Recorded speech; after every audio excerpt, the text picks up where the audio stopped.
আসসালামু আলাইকুম। কি ভাবছেন আপনারা? এই একটি মাত্র রুই মাছ দিয়ে আমি কি করব? আজকে আমি রান্না করব একটা রুই মাছ দিয়ে লাউ শাকের তরকারি।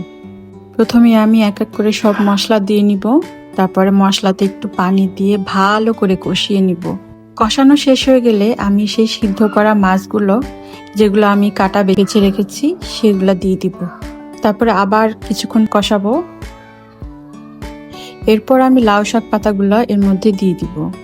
দিয়ে লাউ শাকও একটু কষিয়ে নিব। লাউ শাক কষানো হয়ে গেলে এর মধ্যে আমি ঝোলের পানি দিয়ে দিব আর কিছু কাঁচামরিচও দিয়ে দিচ্ছি। এরপর আমি ঢেকে জাল দিব।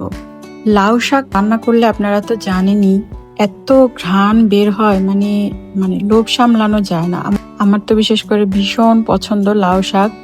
তো এই তো হয়ে গেল আমার লাউ শাক রান্না, একটা মাত্র রুই মাছ দিয়ে। Bye bye.